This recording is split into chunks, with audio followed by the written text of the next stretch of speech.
All right. YouTube, welcome. What you don't get from this angle of Pastor Joe is that we are out here in the wilderness. It's hot. It's like 88 degrees. There's bugs. There's thorns. And we're loving it. So, we're here to worship Yah. All right, I have a question for y'all. Pop quiz. Who liked pop quizzes in school? I liked them. I always thought it was cool. It's like, all right. Oh, I see you guys move, so now I have to... and I have to project louder to reach to the upper balcony.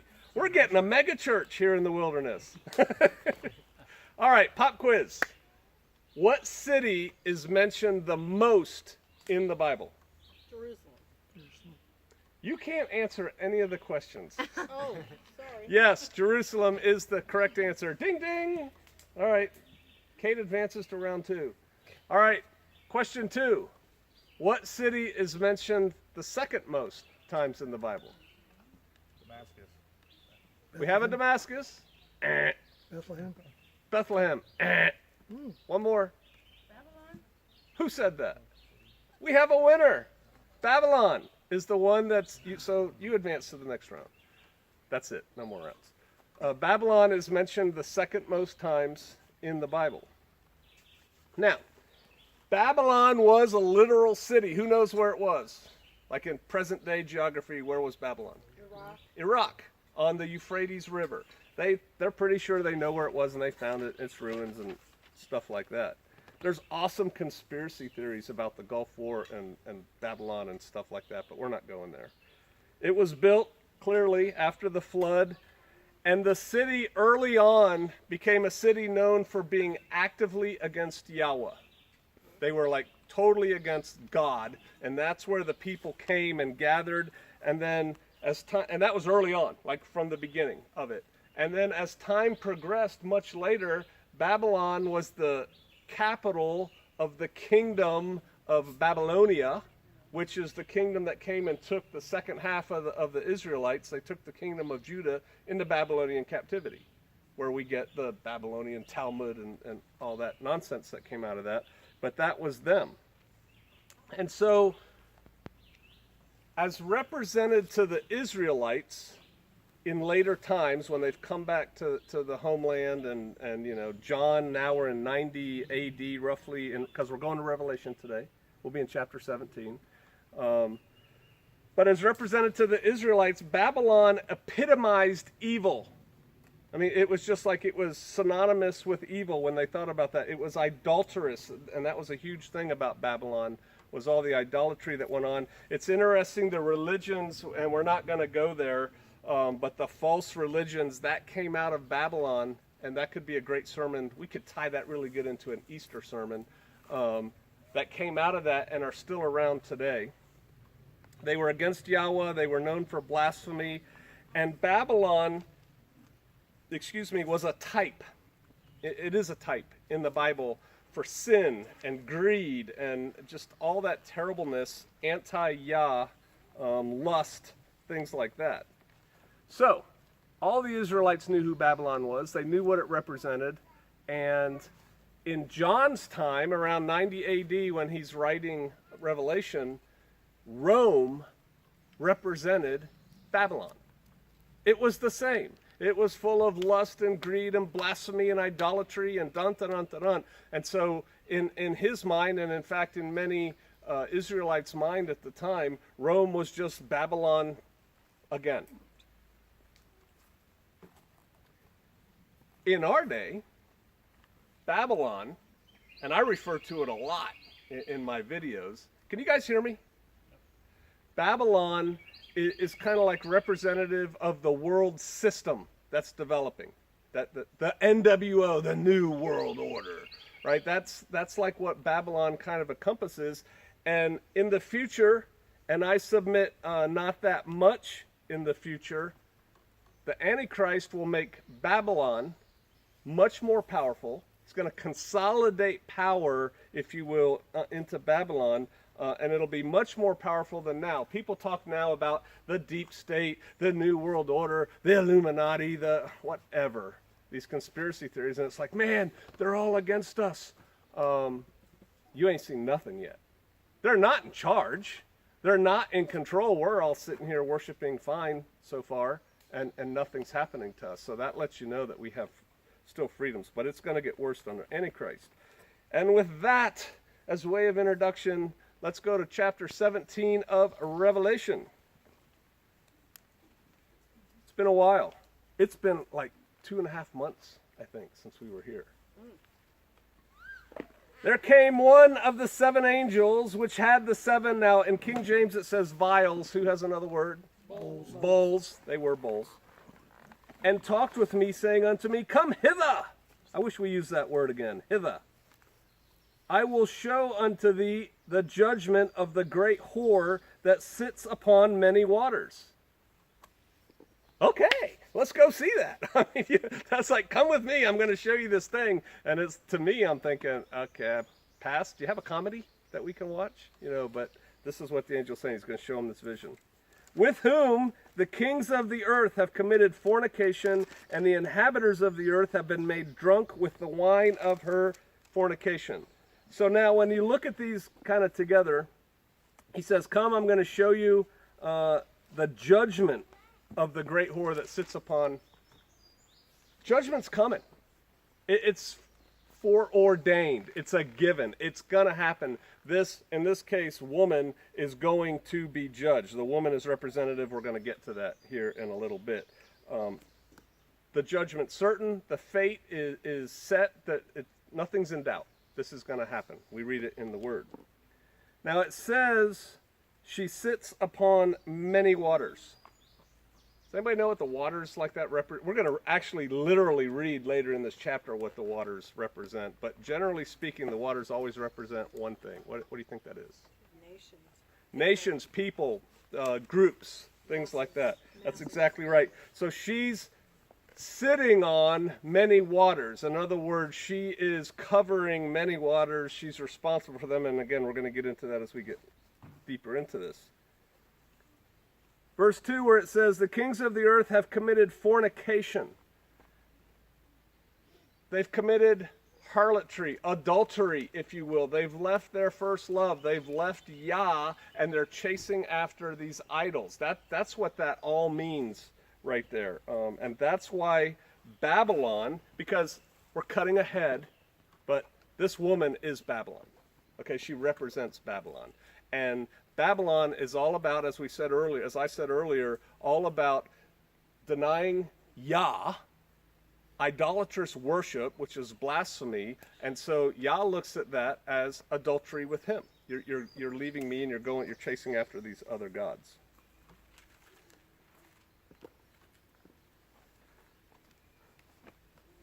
With whom the kings of the earth have committed fornication. So when we look at that, that means the rulers of the earth. And today, the rulers of the earth, you've got your political rulers, your educational rulers, your entertainment rulers, rulers of the earth, the big people. They're under her sway. They're being led, if you will, by her. It says the people are drunk. Let me find that. The kings have committed fornication, and the inhabitants of the earth have been made drunk with the wine of her fornication. And this, again, is false religion. So I was thinking about, for examples, and the first one that came to mind, because it has to do with this something else. I don't want to be political. But the most made-up holiday I could think of is Kwanzaa. It has absolutely no basis in anything. It was made up by some dude, and it's supposed to be this ancient holiday, and it's total bunk. It's just totally made up. And they build a religion around it of sorts, if you look at what religion actually is, and it's bunk. So that's a false religion. But then I got to thinking, Islam is a false religion. It's not real. It's not true. Hinduism is a false religion. Confucianism is a false religion. Well, let me tell you something. Easter and Christmas come straight out of Babylon. And again, this is not that sermon, but the whole world is drunk with this fornication. The whole world has been led astray from the way that Yah set everything up and wants his people to live. The world's gone cray-cray. that they don't know what's going on. And so that's kind of what that refers to. Verse 3. So he carried me away in the spirit into the wilderness, and I saw a woman sit upon a scarlet-colored beast full of names of blasphemy, having 7 heads and 10 horns. And the woman was arrayed in purple and scarlet color, and decked with gold and precious stones and pearls, having the gold cup in her hand full of abominations and filthiness of her fornication. And upon her forehead was a name written, Mystery Babylon the Great, the mother of harlots and abominations of the earth. And I saw the woman drunken with the blood of the saints and the blood of the martyrs of Yeshua. And when I saw her, I wondered with great admiration. Who has another word than admiration? Amazement. Amazement. It's a better word. He's not admiring her, clearly. It's John. All right. She is riding, hold on. He sees this woman and she's riding on a beast, and it has 7 heads and 10 horns. Have we seen this beast before? I know, it's been months. Flip back to 13, verse 1. It's 2 pages in my Bible. And I stood upon the sand of the sea, and I saw a beast rise up out of the sea, having 7 heads and 10 horns, and upon his horns 10 crowns, and upon his heads the name of blasphemy. It's the same beast. It's the Antichrist system. The Antichrist and his government is what metaphorically, visually, this woman is writing upon. And it's full of the names and blasphemy of other religions. It's all the world religions that there's only one true religion. You can't say that. That's hate speech. Anybody who truly believes in their religion believes there's only one true religion, except I think Unitarians. I think they're like everything's cool. I'm not sure on that, but I think they are. But there's only one true religion, and anything else is blasphemous. If you're not honoring and recognizing Yah, it's blasphemous. And so she is riding this beast, this false religion. And think about the imagery of riding it. She's apparently in control, right? Babylon. She's Babylon, trust me. She's powered by it, like it propels her. That's like if you're on a horse, it's a big, powerful horse, and you can charge riders and hit them with your stick or something. I saw a video on that. It's also very reminiscent of who knows who Europa is. Europa. A lot of countries in Europe call Europe Europa or Europa, and it's a Greek myth, and Zeus basically rapes this woman and things happen, and she becomes Europa, but the way he does it is he appears as a bull, this huge beast bull. She gets on him, and he quickly runs away with her and runs out to sea and takes her somewhere else. And then supposedly she came from Asia and then founded Europe and it's all this Greek mythology, and it really ties in really well with this. And check it out, on the euro, they're on the back of the euro, they've got this huge bull beast thing. I mean, it's like an oryx almost on it, and a scantily clad woman. She's always portrayed scantily clad or half naked or naked on this bull. You can look up Europa when you go home. Riding on this bull. It's on their currency. They have statues everywhere in Europe of this. They know, which again is cutting ahead in the sermon, there are people in Europe who know who they are, and they know where this is headed, and they're just flaunting it with this, because this is a type of this woman, this harlot of Babylon that we're reading about right now, that's riding this beast. That's the whole same story, just retold, refigured. In Europe. All right, so look at what she's wearing, verse 4. She's purple. Who wears purple? Royalty. Royalty wears purple. And she's dressed in scarlet, which is expensive, and she's decked with gold and precious stones and pearls, and she has a golden cup in her hand. And so this woman is dressed like the rich, like the elite, like the governments of the world, because that's who she is. She's the rich. She's the elite. She's the governments of the world. She's Babylon, and it's this whole system coming together. And yet, look what she offers in her cup. in this beautiful golden cup that probably, if you look at it, you go, that's a cool cup. It's full of disgustingness. And another word is, I bet some of you have it, idolatry. Do you have that? Where is it? Let me see. Having a golden cup in her hands full of abominations. Abominations, if you break that down and take it back, is actually idolatry. So again, it's the theme. Idolatry is worshiping anybody but the Most High Yah.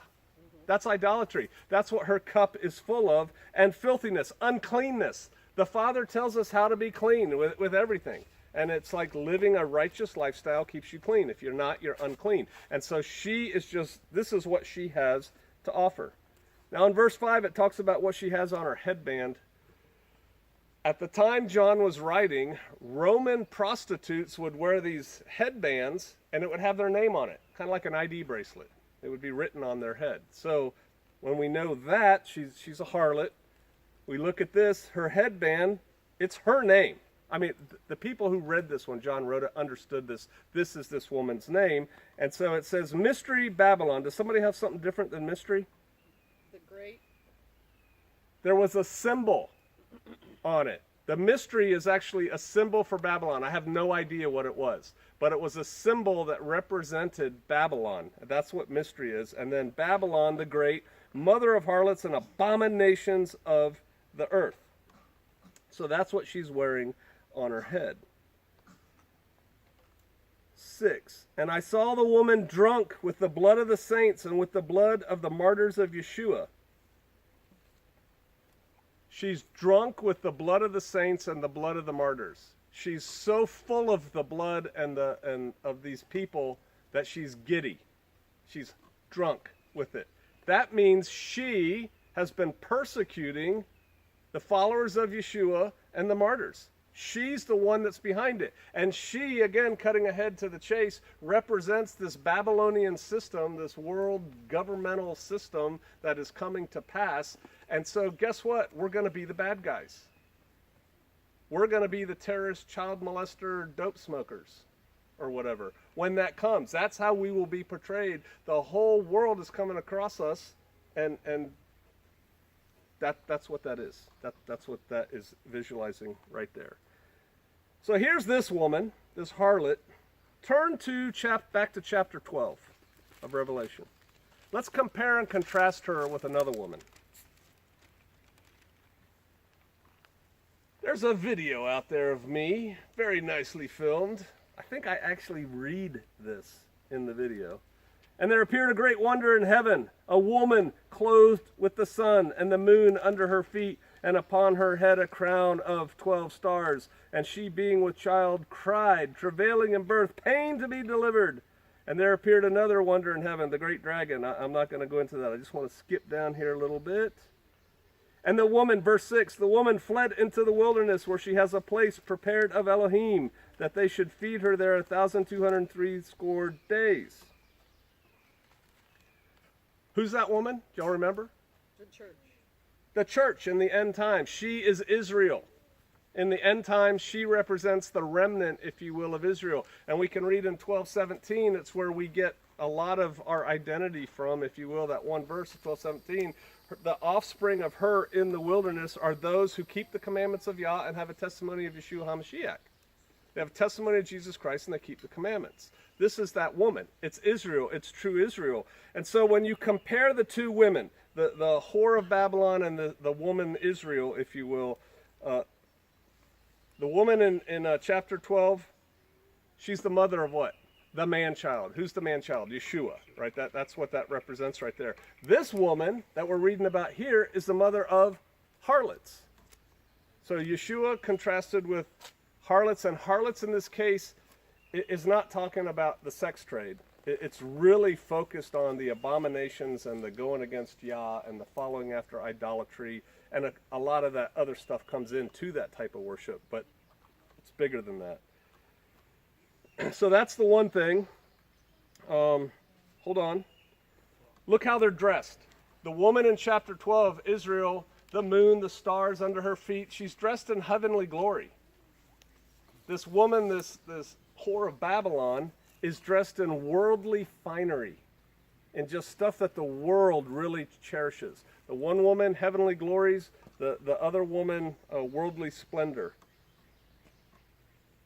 Israel, the woman who runs to the wilderness, does so. Why? Why she run? Because she's pursued by Satan, right? She's pursued there by him, whereas this woman, instead of being pursued by Satan, she's drunk with the blood of the martyrs and the followers of Yeshua. She's like part of the problem. We're also going to see later today how this harlot is also killed by the kings of the world system. Kind of turnaround. It's kind of cool. So, just as Yeshua has a rival in Satan, Satan is trying to supplant Yeshua. This woman, this great whore of Babylon, is the anti, if you will, the antitype of Israel. So it's everything we're not. All right, back to 17.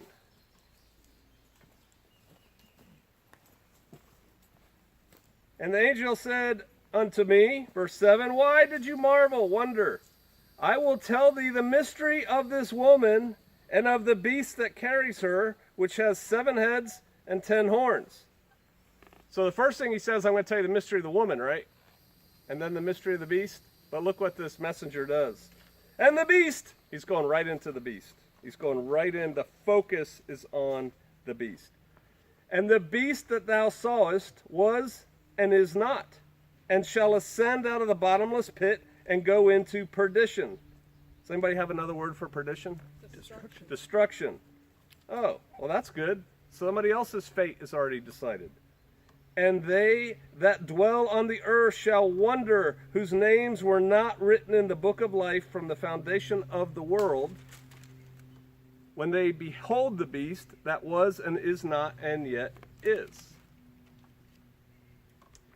This woman, who was it? Was it Karl Marx? It was a communist who said religion is the opiate of the masses. I think it was Karl Marx, but it was some famous communist said religion is the opiate of the masses, meaning religion keeps the people drunk, high, out of it, unable to function. It is, and that's exactly what this woman is doing with this world religion. It's getting all the people to be compliant. We can also read where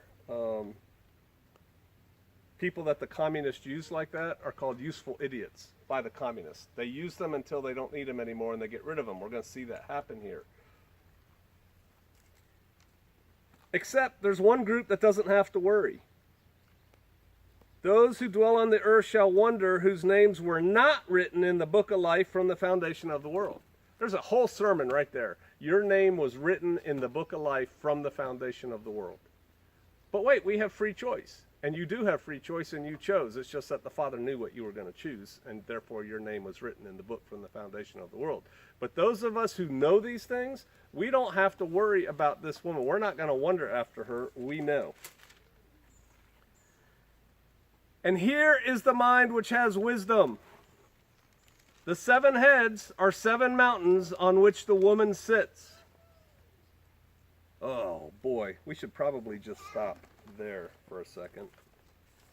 This one verse has led definitely Protestant Christianity and many people who are into conspiracy theories and many people who study eschatology and all that stuff, has just taken them to go, whoop! What's the city on 7 hills? Who knows? Rome is the city San on Francisco. Papacy. Fayetteville. I mean, you know. That's 7 hills. Yeah.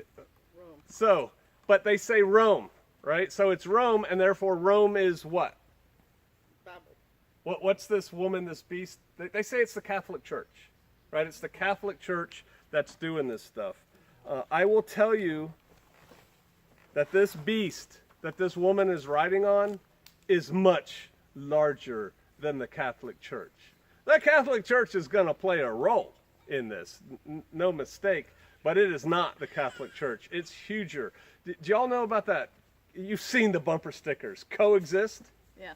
Every time I see those, I just want to go set the car on fire. I'm kidding, YouTube, sort of. I mean, I'm not going to do that, but it's like, come on, coexist? Are you kidding me? Coexist is idolatry. It's going against Jah. No. So this is a whole movement that's starting, and Rome sits on 7 hills, not 7 mountains. There's a huge difference between 7 hills and 7 mountains. These 7 mountains that we're reading about here are kingdoms. They're kingdoms. And let's just go further. And there are 7 kings of the 7 kingdoms, the mountains. 5 are fallen, and 1 is, and the other is not yet come. And when he comes, he must continue a short space. When it says he must continue a short space, does somebody have something else written down for that? A little while. A little while. That last kingdom that we read about here, the 7th kingdom, is not going to last very long. So here's the deal. The 5 kingdoms that already were great kingdoms: Egypt, Assyria, Babylonia, Medo-Persia, and Greece. The one that now is, when John was writing, is what? Rome. And then he says, and there's one yet to come. And I submit to you, it is forming right now, and it's what people commonly refer to as the New World Order. That's the one to come. But wait. So the last one, which I submit as the New World Order, was continue a short space, a little while. Verse 11, and the beast that was and is not, even he is the 8th, and is of the 7, and goes into perdition. So see, what's going to happen here is the Antichrist is going to use, in this case, the seventh kingdom, the one to come, the New World Order. He's going to use that system, which is going to be based on a one-world religion and all that stuff, to rise to power. And then remember when I said opiate of the masses and useful idiots? Once he's got that, he's getting rid of that garbage. I don't want you worshiping any... Speaking as the Antichrist, I don't want you worshiping any old thing you want to do. No, we can't coexist. You're going to worship me. I mean, that's what he's going to do, and he's going to get rid of that 7th kingdom pretty quick once he rises to power, and then he's setting up the 8th kingdom, which is his, which leads us right into the end, which is what he's doing. But it says he's perdition, destruction. His fate is also already decided. We know we win. I tell people I've read to the end of the book. I know how it ends. We do okay in it.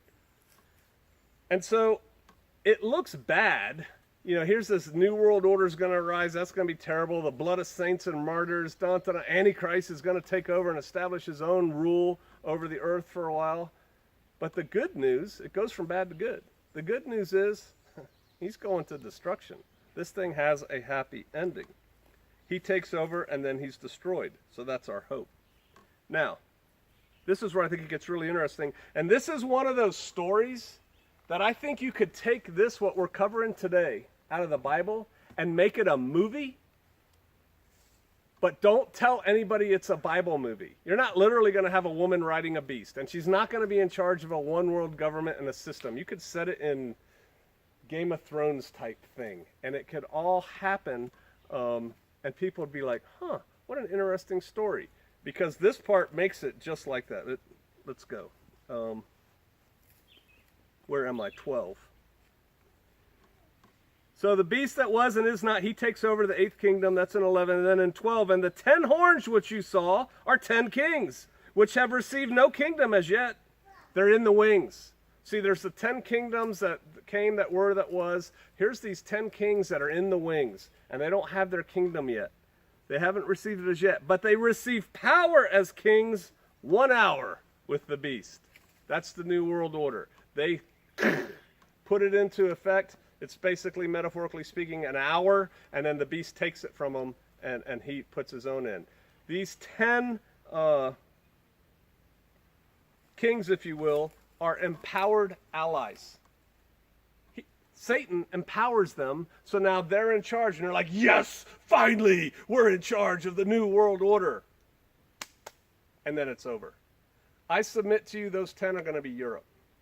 However Europe ends up shaking out after all this Brexit, EU, that's going to go through a morphing because America is quitting supporting the EU. I mean, it's just happening every day. You see things in the news. We were the linchpin that held them up. That's going to collapse. Something new is going to come up. And you watch. There's going to be 10 major chunks in there. And they're all going to have a say. And they're all going to be like, yeah, we're in charge. Awesome. But they're not. Because as soon as they get in charge, it says here an hour. It'll be more than an hour. Satan's going to take them over.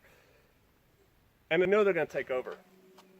It's interesting to me how beings like Satan, because he's smart and he knows what's going on, he's still trying because he still thinks he's got a way around it, right? It's like, yes, I can take over. I can be as Yah. I can do these things. Well, these European leaders, they get this from the Bible and from their mythology and all that, and they're like, yeah, we're going to be in charge. We're going to rule. But it says right here that they're not. They're going to get taken over. But they're like, they hold out hope that they're going to. Verse 14. If you got to focus on one verse, focus on 14.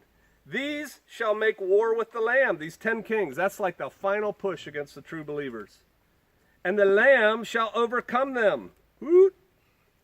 And he is the Lord of lords, the King of kings. And they that are with him, are we with him? Mm-hmm. Are we with Yeshua? Mm-hmm. Listen to what we are. We're called, we're chosen, and we're faithful. Mm-hmm. There's another word in Scriptures, trustworthy. We're called, we're chosen, we're faithful. You were chosen from the beginning of the world. I mean, there's a lot to grab onto there. When you think your life is going badly, when you think things are hard, when you think the world is turning against you, because it is, and it's going to do so more so, just understand this. You were chosen by the Most High Yah before the foundation of the earth. We're on the winning team. Remember that little horrible thing in high school or grade school when they pick teams and like two boys never get picked till last because nobody wants them on their team? I mean, that's terrible. We're picked from the beginning. First choice, first round draft pick. And he said unto me, the waters, now here we go. The waters which you saw where the whore sits are peoples and multitudes and nations and tongues. The water is people. Really quickly, flip back to 12:15. Revelation 12, verse 15. And so the woman has run to the wilderness. She's carried there by a great eagle. That's in 14, that she might have a place prepared for her by Yah. Verse 15, and the serpent cast out of his mouth water as a flood after the woman, that he might cause her to be carried away of a flood.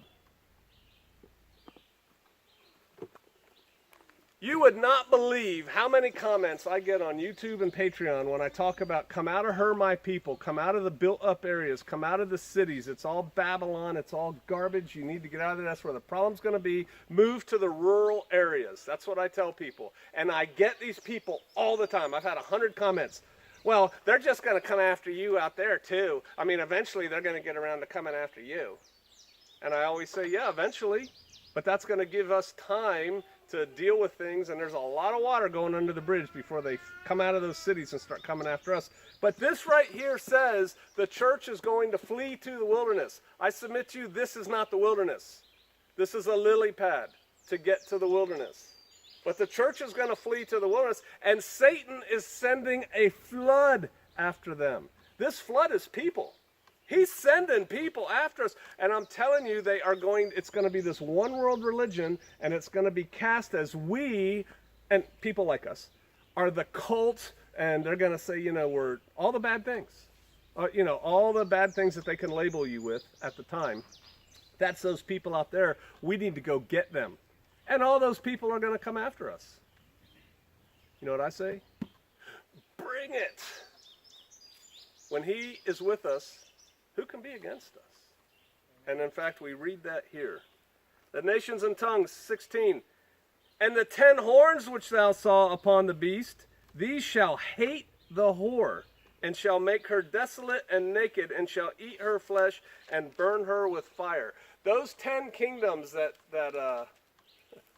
Antichrist empowers and sets up, that come to power because of the one world government, the one world religion that come to power, at the last second, they're going to turn around and go, whammy! We're not into this religion crap.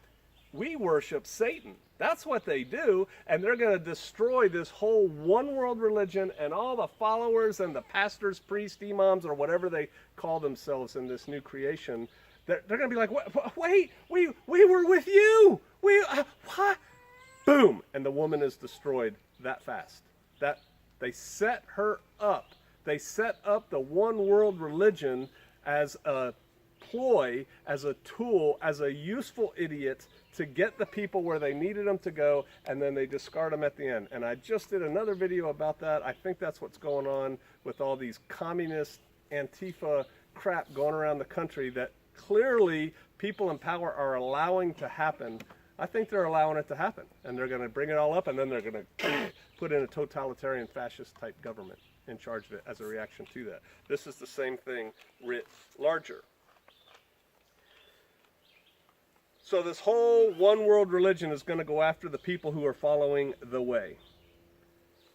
17, for God has put, Elohim has put into their hearts, these evil kings of the New World Order business, he's put it in their hearts to fulfill his will and to agree to give their kingdom unto the beast until the words of Elohim shall be fulfilled. It's just like, who hardened Pharaoh's heart to not let the Israelites go? Yah! He's like, you go ask him to let you go. Tell him if he doesn't, we're going to have this plague of frogs. But I'm going to harden his heart. He's going to say no. See, he uses who he will. He uses bad guys, good guys, whatever. He's Yah. He can use whoever he wants. And in this case, he's using these world leaders that Satan, the Antichrist, has given power to destroy the one world religion and focus it on Satan. I tell you what he's doing from a military perspective, the Father. He's consolidating everything so it makes it an easier target to hit. And we're going to see that. That the words of Yah may be fulfilled.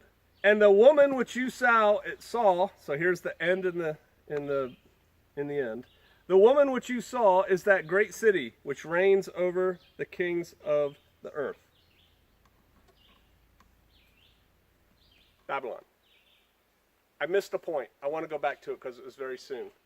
Just like the Antichrist and these 10 kings are going to use this religious system to get to power and then turn on it. Do you know politicians do that today? These politicians, now America is a Christian nation, right? And so these politicians dutifully show themselves going to church and doing this stuff, and 90% of them don't darken the door of a church anytime other than when there's cameras there. And you guys know I'm a Trump supporter in general. That doesn't mean I worship the guy. And that was a stunt that he pulled, walking to the church and holding up a Bible. I don't know if y'all saw it, but I did. And he's holding this Bible. And I don't know if you caught it. I'm surprised the mainstream media didn't pick up on it. Somebody shouted a question at him, "Is that your Bible?" And he looked at him kind of irritated, said, "It's a Bible." It's like we're going to the church. "Hey, Roger, somebody get me a Bible. I got to have a Bible to hold up. Because look at me, America, Christian people, I'm one of you." Man, these politicians use people who are into religion, and when they're done with them, they discard them. They don't care. It's the same thing that's going on here. So this woman, this whore of Babylon, is Babylon. Now, to John, what personified Babylon at the time? Rome. Rome. Everything going on in Rome personified Babylon. So does the woman on the beast that's riding in this chapter that we just read. She personifies Babylon, which we compared and contrasted to the woman in chapter 12, Israel. You have the two women. We talked about the great city, Babylon, the filthy world religion that they have. Compare and contrast Babylon, second most mentioned city in the Bible, with the most mentioned city in the Bible, Jerusalem, of peace. Babylon's out of confusion, Tower of Babel. Jerusalem is the city of Yah's peace. Yah's city is Jerusalem on earth. Compare and contrast those two. It's there in what we're reading. We have to choose. See, we do get free choice. We have to choose to follow this beautiful, powerful, elite, sumptuous woman with all this cool stuff, Babylon, or we got to choose to follow this woman who's running for her life and hiding in the woods, in the wilderness. Who do you think most people are going to follow? If you're going to build your hero, that's who everybody's going to follow. I want to be like her. Oh, she's got all the bling. I want the bling. I mean, it's just clear to me how the system is set up to do that. That's who people are going to follow. You want to follow that old woman or young woman, whatever, she has kids, that runs into the wilderness and she's living in the woods eating roots and berries? I mean, come on. That's the contrast there. We're going to close with Joshua chapter 24, verse 14. Because we all have to choose every day. It doesn't end. You don't just get to make one choice and that's it. You're not confronted with other chances to make another choice. We choose every day who we're going to follow. Joshua chapter 24, verse 14. Now therefore fear Yahweh and serve him in sincerity and truth, and put away the gods which your fathers served on the other side of the flood and in Egypt, and serve ye Yahweh. And if it seem evil unto you to serve Yahweh, choose you this day whom you will serve, whether it be the gods which your fathers served that were on the other side of the flood, or the gods of the Amorites in whose land ye dwell. But as for me and my house, we will serve Yahweh. Let's pray.